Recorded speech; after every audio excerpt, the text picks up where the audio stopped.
Ya begitulah kawan sadisnya dunia pencalekan ini. Disitulah Tuhan menunjukkan sama saya, sini kau Rudi.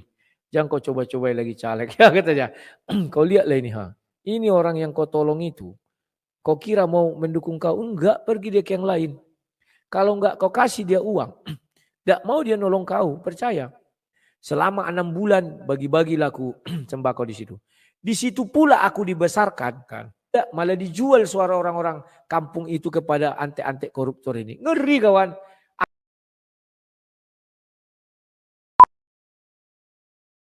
Oke, sekarang saya mau bercerita dulu tentang pengalaman saya menjadi caleg. Ya, sebenarnya saya tidak tertarik jadi caleg kawan. Yakin tidak tertarik. Sedikit pun tidak tertarik. Karena saya tahu di sana saya bisa menjadi monster. Saya bisa menjadi tikus. Ya, menggerogoti semua apa yang ada. Yakin. Saya tahu itu. Tapi ada satu hal yang memaksa saya untuk saya menjadi caleg. Apakah itu? Ah, ini kawan. Kalian masih ingat saya membantu orang lumpuh itu kan? Nah ini ntar ya. Gimana caranya? Aku membantu orang lumpuh. Dia tidak bisa berjalan dan dia tinggal di tempat tidur saja ya. Inilah dia. Dan inilah keluarganya. Ini ya. Jadi tiap bulan selama setahun sewa rumahnya sudah dibayar. Kemarin orang ini kan sudah saya bayar pindah lagi. Jadi untungnya saya kasih dia per bulan aja dulu biar dia jangan pindah-pindah ya. Karena orang begini sering diusir. Sekarang dia lebih bagus ya. Bukan ini rumahnya. Ada rumahnya nanti tunjukkan videonya. Jadi ketika saya membantu orang ini. Tapi tiap bulan saya kasih uang makannya ya. Saya sisihkan sedikit dari gaji saya berikan kepada mereka untuk beli beras dan lauk pauk ya. Saya hanya menjanjikan sama mereka. Selama setahun saya tetap memberikan mereka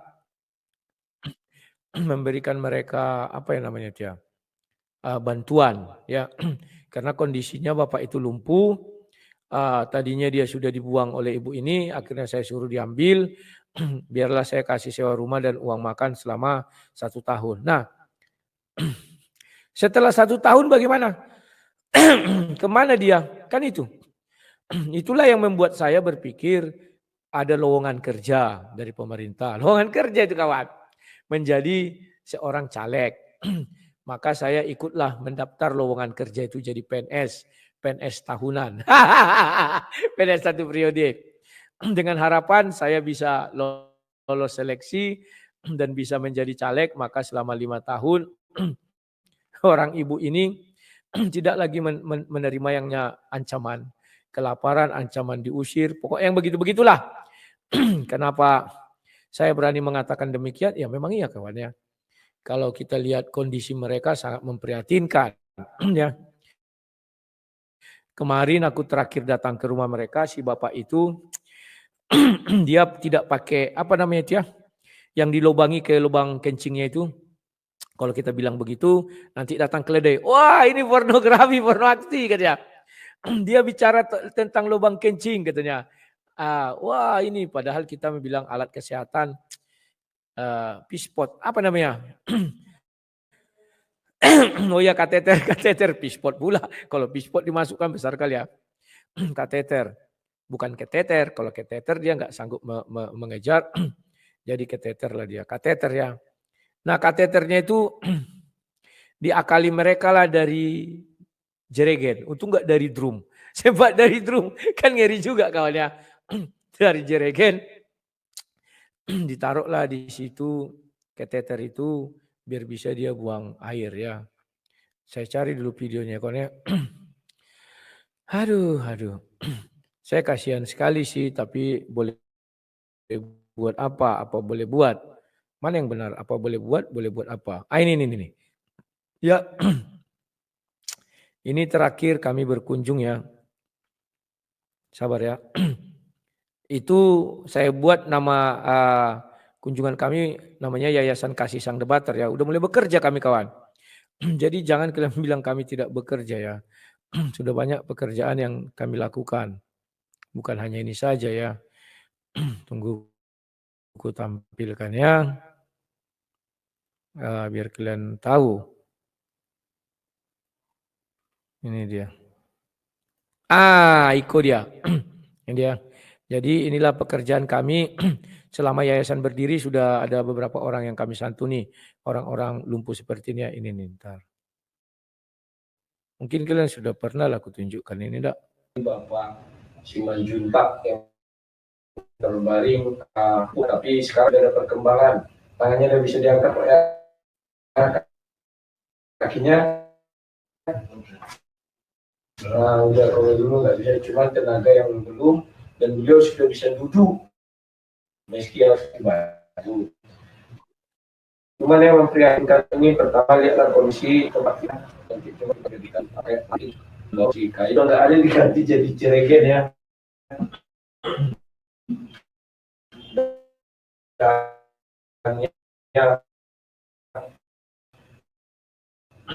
Mohon maaf saja ya, uang kemana ya, itu juga mau kita sampai. Yang ketiga, pertama kali bisa jadi kan bantuan untuk sewa rumah tiap bulan kita ada sini. Kasih buat ya. Itulah kawan-kawan bagaimana pergerakan daripada Yayasan Sosial Kasih Sang Debaters ya. Itu yang dulu bisa kita lakukan dan kami berkunjung setiap bulan ke rumah Bapak itu ya. Dan ya begitulah. Jadi melihat kondisi beliau saya sangat prihatin bagaimana lah nasib nanti ke depannya. Maka saya waktu itu berpikir ada lowongan pekerjaan dari pemerintah. Maka saya sambutlah lowongan ini, ikut mendaftar. Ya, saya memang jarang melamar pekerjaan. Dan saya tidak pernah mengandalkan ijazah saya. S1, S2, S3, S-teler, entah apa itu ya. Tidak pernah saya, seumur hidup saya tidak pernah mengandalkan ijazah. Tapi kali itu memang saya harus ikut mendaftar CPNS. PNS juga itu kawan. PNS 5 tahun ya. Dengan harapan kalau saya menang saya bisa berbakti kepada orang-orang miskin. Karena tak mungkin saya merepoti penggemar saya terus-menerus yang ada di YouTube. Berapa sih ketangguhan hati mereka untuk tiap hari saya usik. Kan itu di pikiran saya kawan ya. Karena dianggap nanti saya tidak mampu berdiri sendiri. Dianggap kami tidak mampu ini dan itu, padahal memang iya, kan begitu ya. Dan pekerjaan yang paling menjanjikan adalah itu. Tapi selepas ini nanti saya mau buka usaha rumah makan dulu ya, cari peruntungan, biar ada sedikit penghasilan, bisa kami menolong orang lebih banyak lagi ya. Jadi itulah kawan ceritanya. Tunggu aku bukakannya videonya. Sudah lama sini aku canangkannya. Tapi kok jadi lambat sekali nih. Nah, sambil nanti saya cari ya, itulah alasan saya mengapa ikut di dalam pertarungan jadi caleg ini kawan. Sama ketika saya dulu menghadapi kasus hukum. Saya berpikir saya pergi ke polisi bawa 2 alat bukti, maka polisi akan melindungi saya dan memproses hukum ini secara murni. Ternyata saya salah. Hukum itu memang tidak jahat. Hukum itu adalah benda mati. Tapi oknum penegak hukum ini adalah manusia hidup. Brengsek juga ada di dalamnya. Oknum. Kebetulan saya mendapatkan oknum yang brengsek yang hanya mencari keuntungan pribadi. Maka dia membunuh hukum ini dan kalah saya di Polsek Mandau. Dan orang itu sudah saya laporkan ke Propam dan sudah dapat ganjarannya. Jadi kawan-kawan, di situ saya berpikir. Ternyata baik politik, hukum, dan ekonomi kan masih ada namanya fighter. Di situ saya lihat sama polanya di tempat kami nih. Politik itu sesuai undang-undang baik, ya demokrasi itu baik. Tapi oleh oknumnya dibuatlah yang namanya membeli suara. Jadi selama pemilu ini produk yang paling laris dijual adalah suara. Ya, di tempat kami masih rendah, 1 suara 200.000. Paling tinggi itu ku dengar-dengar ada ante-ante koruptor sampai 500.000 kan ya, entah iya entah enggak kan. Saya coba ikut. Setelah saya lihat kondisi di lapangan, wah stres sekali saya, luar biasa kawan. Stres. Tahu kalian yang paling stresnya itu apa? Ibu yang saya tolong tadi, yang tiap bulan saya menolong, dan saya ikut caleg gara-gara orang ini, Pergi ke caleg lain kawan, ketangkap sama aku. Kebetulan tak kayak mana ceritanya dia jarang lewat daripada depan gereja yang saya bangun itu. Kemarin saya tak kayak mana ceritanya tanggal 13 digerakkan Tuhan lah ke gereja itu menurut saya. Saya lihat kan Kak, saya mau mencor, krekel nggak ada. Uang beli krekel nggak ada. Tapi krekel masih banyak berserakan. Saya kumpul lah krekel ini. Ada 4 kali saya ngumpulin, habis itu capek ngos-ngosan. Pas saya ngumpul, saya berdiri gini. Kalau orang mencangkul itu kan tunduk kawan. Saya buat mobil di sini, saya di belakang mobil ini. Kan nggak kelihatan orang lewat. Di sini saya, ini jalan. Kan nggak kelihatan ya. Entah kenapa tiba-tiba saya berdiri gini. Saya lihat beliau itu lewat. Nggak pakai helm. Mbak mau kemana? Mereka ini kan orang Jawa. Kawin sama orang Batak dikasih marga. Mbak mau kemana? Aku bilang. Bang. Mau mengantar ini katanya. Rupanya bahan-bahan itu dibuatnya di dalam plastik transparan. Kulihat foto-foto caleg. Sama pin-pin caleg. Loh. Wah ini kayaknya caleg ini ku bilang. Iya bang mau nyebarkan ini katanya. Kan tidak bisa lagi orang kampanye. Terus dia menyebarkan apa ya? Mungkin sambil menyebarkan amplop lah kita nggak tahu ya. Jadi ku tanya lah dia, mak, ku bilang sampai segitunya, ku bilang kan, ini bang langganan urut saya, dia kan tukang urut, langganan urut saya. Ya sudahlah, pergilah, ku bilang. Ya udah, pergilah, ku bilang. Pilih aja dia, ku bilang kan, pergi dia. Saya nggak apa-apa kok, pergilah, pilih aja dia, ku bilang. Disitulah saya berpikir kawannya. Betapa memang sadisnya dunia pencalekan ini. Saya baru tahu. Sebelumnya saya nggak tahu. Hanya gara-gara uang 200.000. Kau sebaik malaikat apapun. Orang nggak peduli kawan. Nggak peduli. Lebih peduli dia pada hari hak kau kasih 200.000. Nah ini. Pengalaman saya memang hanya mencari pengalaman lah di situ. Karena saya tahu saya tidak akan mau mengeluarkan uang sesen pun. Makanya selama saya pencalekan ini, saya kampanye lewat media sosial. Karena adalah satu kebodohan bagi saya. Kalau saya misalnya door to door, pernah saya coba langsung dibilang, bang di sini ada 80 orang, kali berapa kita buat? Nah ini, semenjak itu saya nggak mau. Saya anak Tuhan, saya nggak mau menyogok. Idealisme saya berpikir, ini adalah hal yang nggak baik, satu kebodohan. Saya bilang ya, saya coba 3 kali bahkan ada di itu anak Marga Siregar. Dia dulu masih remaja lajang.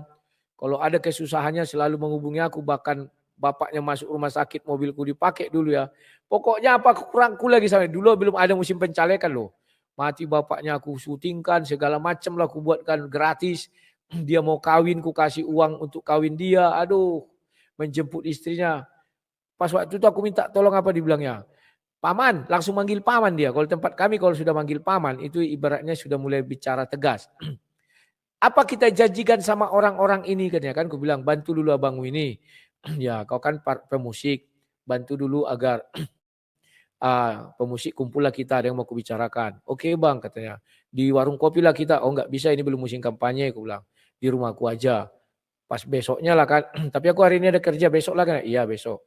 Gimana jadi kita bertemu langsung. Paman, kira-kira apa yang kita mau berikan pada orang ini katanya. Waduh. Sekarang ku tanya kau apakah juga seperti itu? Ku bilang, oh udah banyak orang menawari aku ini dan itu paman katanya. Berarti kan udah jelas ya. Jadi ku bilang, wah memang sadis kawan. Sadis kawan. Ya.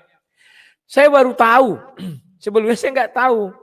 Karena menurut saya ya kalau misalnya kita berbuat baik, maka yang baiklah yang datang ya. Ternyata tidak seperti itu kawan.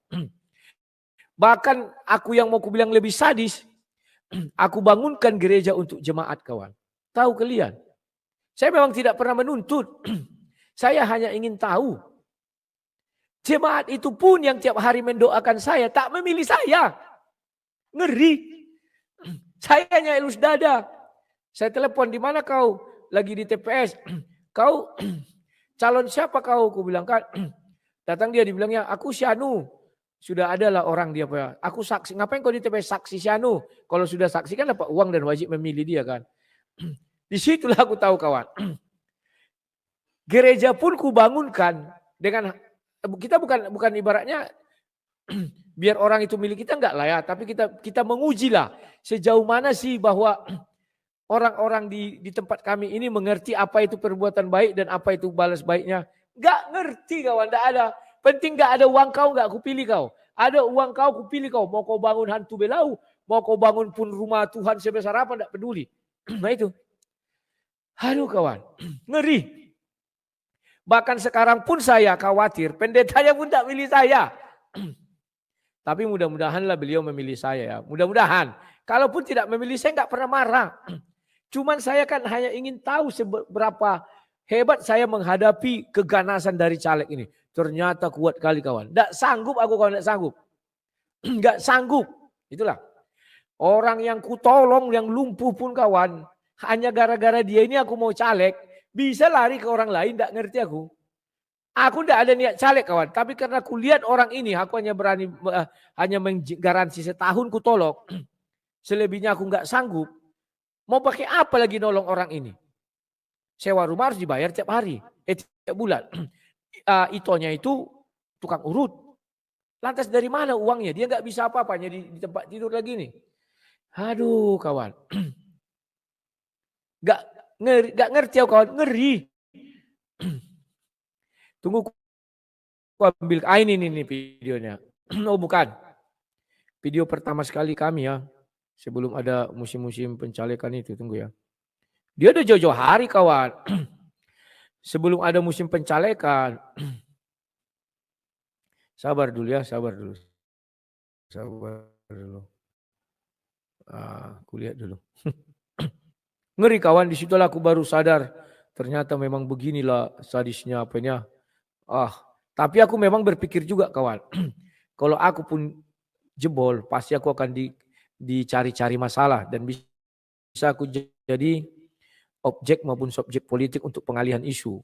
Misalnya ada masalah di kampung kami ini, mereka akan mengatakan, wah ini penista ya kan. Ya, dialihkanlah isu sehingga isunya menjadi kayak aku ya. Aku tahu Tuhan akan memberikan yang terbaik ya. Mungkin tempatku tidak di situ karena aku niatnya hanya untuk mencoba itu, mencoba jadi caleg. Tuhan tunjukkan. Lihat Rudi, orang yang kau tolong pun hidupnya tidak percaya sama kau kalau nggak kau kasih uang. Nah itu. Ntar aku cari dulu kawan. Kemana dia tuh ya? Ntar ya. Mengerikan kawan. Aduh. Disitulah baru aku tersadar. Wah memang sadis ya. Ngeri keadaan ini aku bilang. Jangankan itu orang gereja yang tiap hari mendoakan aku. Bisa-bisanya tidak memilih juga. Aduh sudahlah. Situlah aku tahu. Memang betul lah. Jangankan saya aku bilang. Untuk mencapai uang haram. Yudas pun harus menjual Yesus untuk mendapat uang haram kan. Jangankan hanya suara. Yesus pun dijual kawan. Untuk dapat uang. Sampai kapan orang ini bisa berubah. Itu yang terpikir di otakku. Tapi itu tidak akan berubah kawan. Kenapa? Itu turun-temurun. Yang sudah dikonsep atau dirancang orang-orang di negara ini. Ya. Sehingga apa? Kita memang dininabobokan seperti itu. Dan sampai kapanpun itu juga itu kawan. Tunggu ya, itu sudah mulai pakai itu aku ya. Sudah dekat kawan, sabar ya. Ini waktu bangun itu ya. Sabar. Tapi enggak apa-apa. Saya jadi mengerti bagaimana kerasnya dunia caleg itu ya. Jadi jangan dipikir enak. Tidak kawan. Memang kejam. Oh ini dia nih. Ini nih. Ini nih. Sabar ya. Udah ada nih kawan. Bukakan dulu.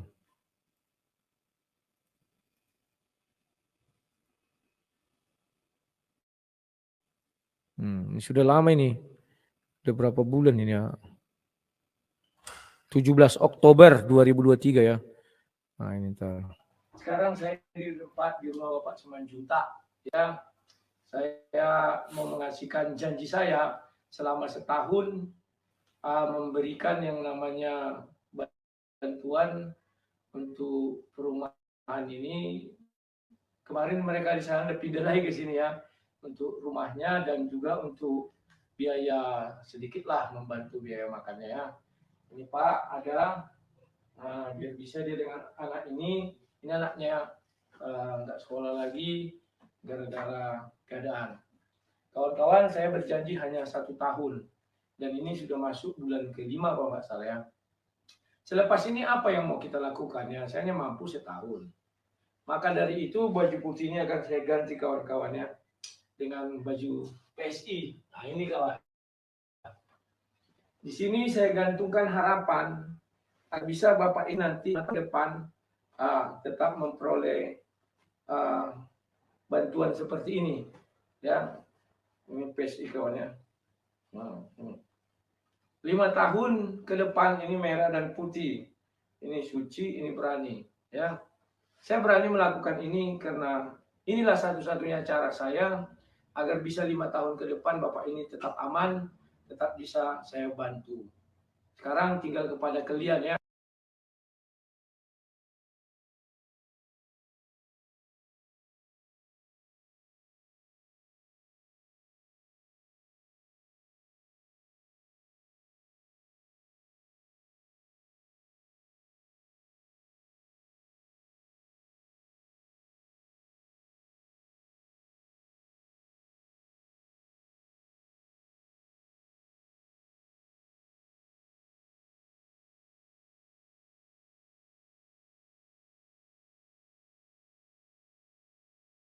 Terima kasih.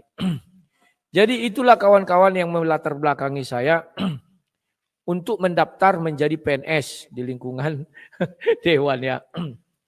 Karena 5 tahun itu bukan waktu yang pendek kawan, lambat. Lama ya. Waktu itu saya temukan beliau ini kan sudah bulan ke-5 itu ya, 5 bulan daripada itu sekitar bulan 4 lah itu. Sebulan sebelumnya sama orang lain. Ya. Jadi bulan 3 lah tahun 2022. Sudah? Itu saya temukan mereka. Dulu saya belum ada niat jadi caleg. Setelah saya pikir-pikir, habis setahun ini siapa mengurus orang ini? Sementara mau ke rumah sakit, dia dulu KTP-nya Jambi. Mau ngurus BPJS susah. Aku pun tidak tahu mengenai apa ya administrasi di dalam pemerintahan ini kan. Pernah mau aku tembakkan mintanya 2,5 juta. Padahal dia surat pindah nggak ada waktu itu. Sekarang nggak tahu ya. Makanya dia tidak dibawa ke rumah sakit. Dulu akulah menanggung uang rumah sakitnya pernah sekali ya. Jadi aku berpikir seperti itulah kawan. Habis 12 bulan ini, siapa lagi menanggung ini? Masa aku? Itu pikiranku. Karena aku banyak lagi yang harus kukerjai. Bukan 1 orang aja kawan. Aduh, ada 3 orang itu ya. Satu yang kemarin apa itu, ada satu lagi. Pokoknya 3 orang yang tiap bulan harus kusantuni ya. Jadi aku berpikir udahlah ada lowongan PNS jadi caleg. Mencoba keberuntungan dulu di pencalekan kan begitu. Ternyata saudara perempuan dia saja pergi ke orang lain kawan yang di rumahnya aku buat video, yang megang kamera kan dia. Itonya itu.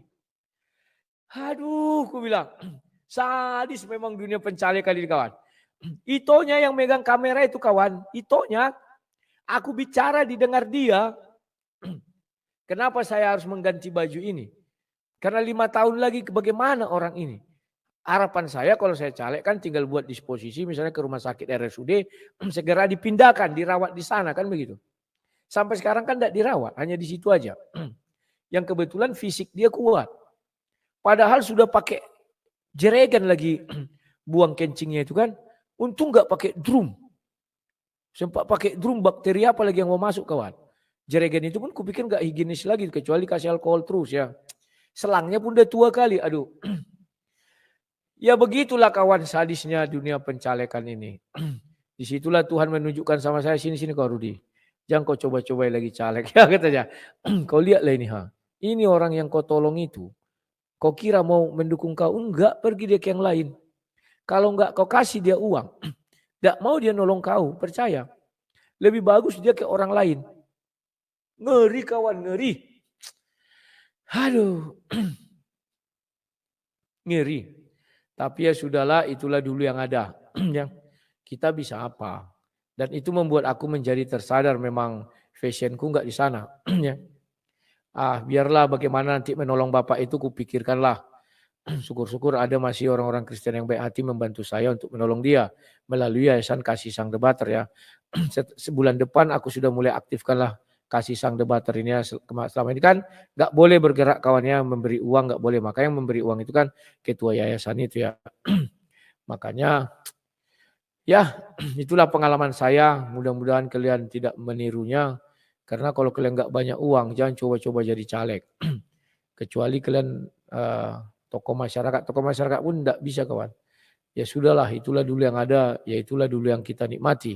Banyak lagi kawan. Sekarang aku tegasi semua orang itu. Aku tegasi. Ada nih barusan ini. Aku tegasi dia. Jangan kau anggap serikat tolong saja. Kan ada di tempat kami serikat tolong menolong. Arti tolong menolong kan kita saling menolong. Rupanya tempat kami ini tidak. Hanya menolong kalau ada pernikahan, ada orang kematian. Lebih dari situ siapa yang berani bayar, itu yang diambil orang itu. Yang paling saya sesalkan tempat kami ini sayang, kawan-kawannya, yang disayangkan. Keterwakilan orang Kristen jadi minim. Janganlah kita bicara sukuku. Lah, kitab Dewan ini kan untuk memiliki keterwakilan. Ada wakil kita di sana.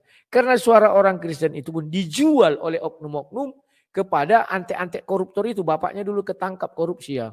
Di tempat kami ada dulu bupati tertangkap korupsi kan. Nah itu. Dijual ke situ kawan. Aduh aku bilang. Tidak kan mau dia memikirkan kekristenan do. Aku bilang. Gak ada cerita. Begitu dia duduk main-main game aja kerjanya itu. Main apa skater-skater itu. Otaknya nggak ada, isi kepalanya nggak ada, wajahnya aja pun tidak mencerminkan dia orang berotak. Tapi dia orang berduit iya. Tapi kita bisa apa? Ya. Ya itulah sistem dulu di negara ini ya. Apa boleh buat ya. Ya kawan-kawan, itulah cerita saya dulu. Kalian bisa menganalisa terserah kalian bagaimana. Intinya jeralah aku untuk hal-hal seperti ini ya. Tapi siapa tahu satu saat nanti kau maju nggak? Misalnya begitu. Sebenarnya saya nggak mau maju kalau saya bisa memiliki dana untuk menolong orang-orang. Karena saya suka kali nolong orang miskin kawan. Cuman terkadang ya saya terbatas juga ya. Makanya kalau dewan kian kan enak kawannya. Tinggal ini, tinggal itu nolong. Tapi orang tuh nggak mau tahu 200.000 ini lebih berharga daripada pertolongan. Ya entah kalau kau tolong tenda kapan. Selama ini kawan sebelum aku caleg, aku tolongi banyak orang. Dulu aku tiap bulan mengasih di tempat aku mengasih sembako tahun 2020, waktu corona kan tidak ada orang mau membantu orang itu. 2020 datang laku ke desa itu. Selama 6 bulan bagi-bagi laku sembako di situ. Di situ pula aku dibesarkan. Di situ di daerah itu aku dilahirkan ya. Di situ di desa itu aku dibesarkan. Tahiyah pun tidak, malah dijual suara orang-orang kampung itu kepada antek-antek koruptor ini. Ngeri kawan. Aku memang nggak bisa ngasih apa-apa, aku bilang. Tidak mau aku melawan hukum Tuhan. Tidak mau aku bilang. Bang, datanglah bang, kita kumpul-kumpul dulu. Tidak kami minta pun uang abang, asal kita ngopi-ngopi katanya. Mana ada cerita, pertama ngopi-ngopi. Baru bilang ya, yang jelasnya nih Pak. Kan itu kalau bahasa-bahasa ini, jelas enggak gitu. Itu artinya udah berhitung ini ya. Tapi ya sudahlah ya. Inilah pelajaran dan pembelajaran dan saya akan kembali berdebat. Jadi saya lebih leluasa ya daripada saya kalau tetap di misalnya masuk saya nggak bisa sehebat ya itulah tidak seluas saya itu, makanya saya pikir ya inilah pilihan hidup mungkin ya. Dan ditunjukkan Tuhan hari terakhir itu tunjukkan Tuhan kawan, tanggal 14 pemilihan tanggal 13 lewatlah orang yang saya tolong itu bawa amplop sama gambar-gambar itu sama pin untuk dibagi-bagikan. Situlah saya sadar ditunjukkan Tuhan, Rudi, ini kau lihat ini biar tahu kau. Inilah dia semua. Nah itu. Oke kawan-kawan ya. Sekian dan terima kasih. Sampai jumpa.